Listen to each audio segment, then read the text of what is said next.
Von Hunter 21 here. Let's talk Smash Brothers. So Simon Belmont seems to have the longest reaching normals out of any character in the game so far. And he's able to use it to a good degree, even taking control of his whip independently. I'm guessing that's only something you could do on the ground.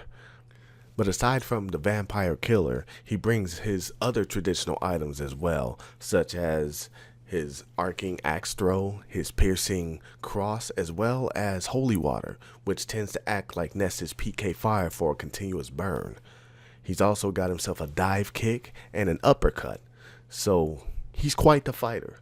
I'm looking to see what else he'll have in store for us. Whether he'll be effective as a one-on-one fighter or in a group remains to be seen, but I'm excited for this guy. And the stage that will represent Castlevania series will be Draculas Castle. This one will be the darkest stage in Smash Bros. Ultimate. And the candle lights that are spread throughout the stage, you can actually break those, just like in the Castlevania series, in order to obtain items. But this castle will also come with some creepies as well. You've got boss monsters such as Medusa, the Mummy. You've got the Creature and Flea Man, the Werewolf, Death, Carmelia, Dracula himself, and one other creature which they refuse to name, but you'll find out soon enough. And by soon enough, I mean, when the game launches, December 7th. I want it now. Simon Belmont also received an Echo Fighter in the form of Richter Belmont. If you enjoyed how Simon plays, you might actually get a kick out of Richter. Plus, his personality just seems a bit more cheerful if you ask me. But the treat for me was hearing that there would be 34 tracks from the series, including remixes, that would be playable on this stage. I love video game music. And to hear that made me happy. That made me excited. I want it now. But a running thing with stages now are bosses that appear, and Dracula seems to be one of them. And it seems to be that he will appear under mysterious circumstances, but I'm guessing that you'd have to either deal with and fight against some of the bosses that show up and beat them, or maybe just avoid them long enough and he will show up. I'm not exactly sure what the conditions will be, but I'm guessing it's something along those lines. But thankfully, there will be an option to turn off stage hazards in the game, so you won't have to necessarily deal with such a thing. But I at least want to try it out one time and see exactly how much of a pain this guy will be.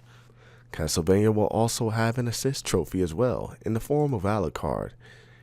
He seems to be kind of an evasive type of assist trophy, but at the same time a damaging one as well. He'll turn into bats in order to move across the screen quickly, but he'll also mist away and kind of backdash in order to avoid being attacked. But he can be KO'd, but it will be apparently challenging to do so. So I'm wondering if this is something that all assist trophies will have, or if it's just going to be something that certain assist trophies will have, being evasive or being harder to KO than others. And to all the Fire Emblem fans out there, you got Chrom as an Echo Fighter. Hope you're happy. On a different note, they did the same thing with Dark Samus, so those who wanted to play as a different form of Samus, you got your wish too. Different animations, same character. Although with Chrom, he seems to be more of a combination character, because it looks like he's got Roy's moves and Ike's moves and Marth's moves. So I really don't know who he's supposed to be echoing. Maybe they just crammed them all into one. But either way, you got yourself five Fire Emblem characters. Again, I hope you're happy. But enough about the characters. Let's talk stages. So some of the returning stages are Great Bay, Shadow Moises, the Figure 8 Circuit for Mario Kart. We got Pokemon Stadium. Brainstar Depths made a return. The Summit from, I think that was Brawl. The Pokemon League and Magic Ant. Final Destination, because, you can't live without Final Destination apparently. But also they showed off some new stages such as New Donk City Hall and showed how that would play a bit. And I hope, I pray, and I beg that you please play Jump Up Superstar. Not just the instrumental. Have Pauline sing it. Please. I want to be able to hear that. That song is so good. Do they actually sing it during the game? Do they sing it during the game? That's all I want to know. They do! But other than that, they've got a few of the classic ones that made a return, such as Saffron City from the 64, the Hyrule Castle from the 64, Dreamland, Congo Jungle, and they actually did some really nice touch-ups for those as well. They look really good, but they still have the same old school style and look from the classic 64. Or at least a new modern take on what the classic 64 stages looked like. And those are some great stages, so I really appreciate that. But since they're not going to be bringing all of the stages back from their previous games, the total will be coming up to 103. 103. Now that is insanity. And with that number of stages, I better not catch you playing Final Destination all the time. And also, every stage will be able to be played with 8 players. It won't be limited like it was on the Wii U. Man, I need this game now. And there is so much more about stages I can talk about. They actually have the option of turning off stage hazards. So no more Yellow Devil. No more. There's also the option of stage morphing. Now this is an interesting one. See, stage morphing allows you to select 2 stages and you can randomly have it morph between the stages, either at random intervals of time or a set interval of time. So you could select Final Destination and Brainstar Depths and put it on 2 minutes, and every 2 minutes it will change between those stages in the middle of battle. That's awesome. Why isn't this game out yet? I mentioned earlier that I love video game music, and the Smash Brothers series has been the most listened to soundtrack in my library. Now, when it comes to the option of my music in the games, normally the music would be set to certain stages. But now, say for instance, any Mario level can play any Mario music track.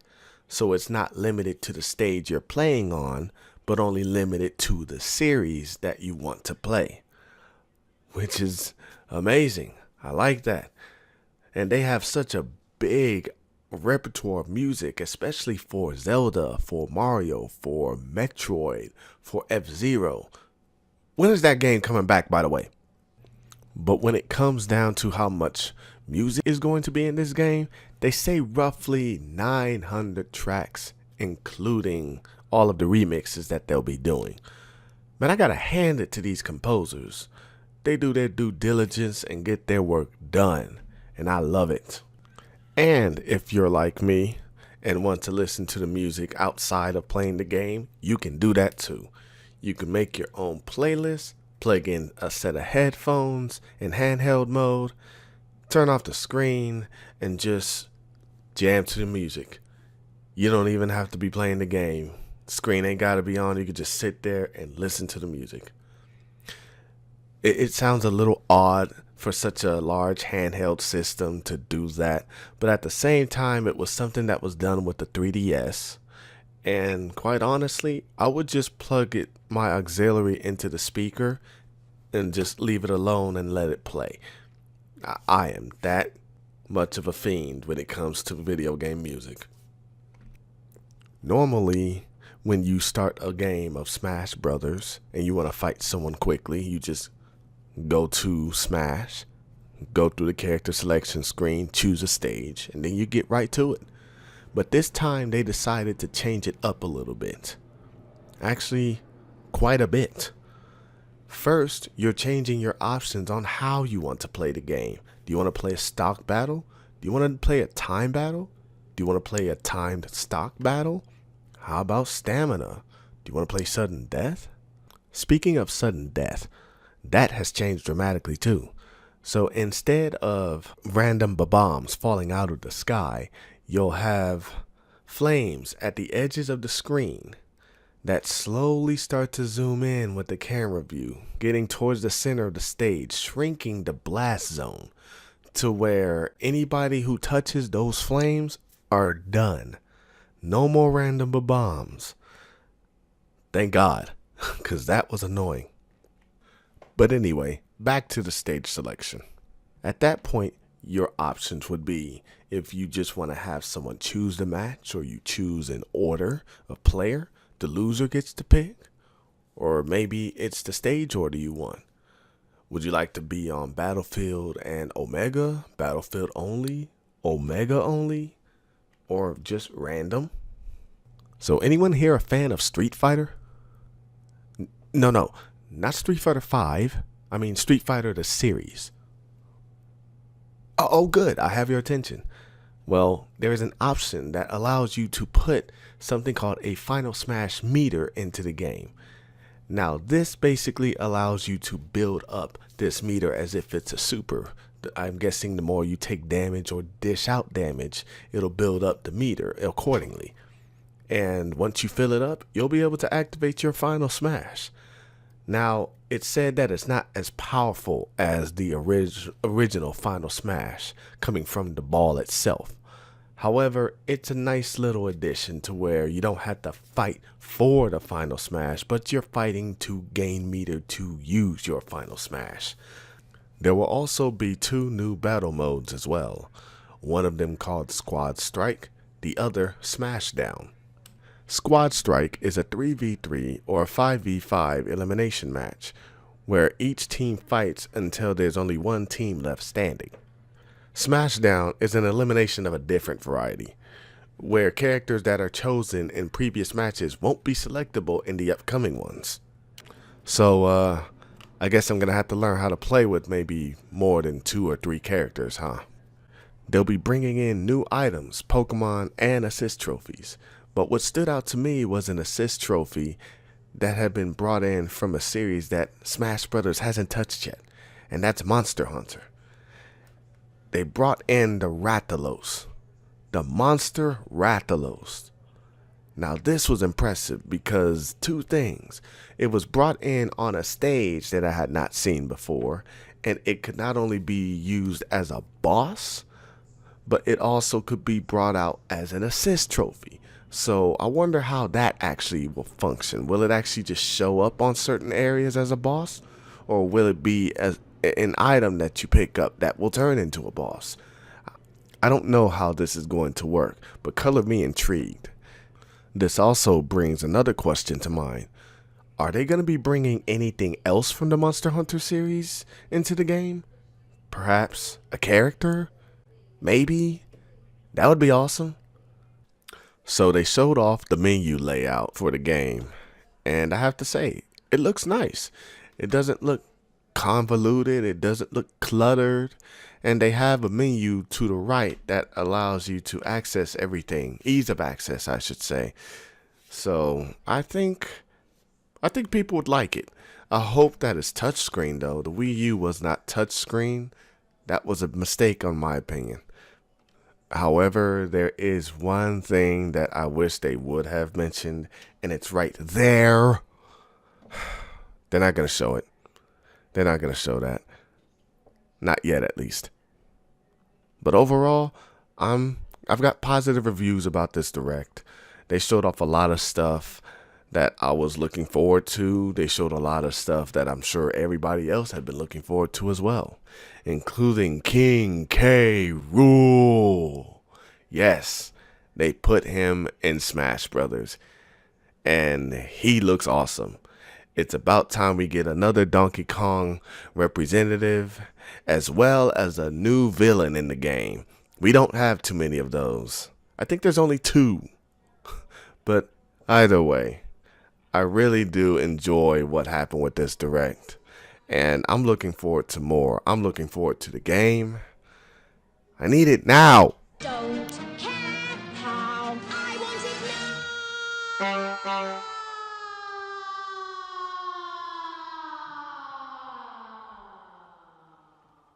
She was a bad egg.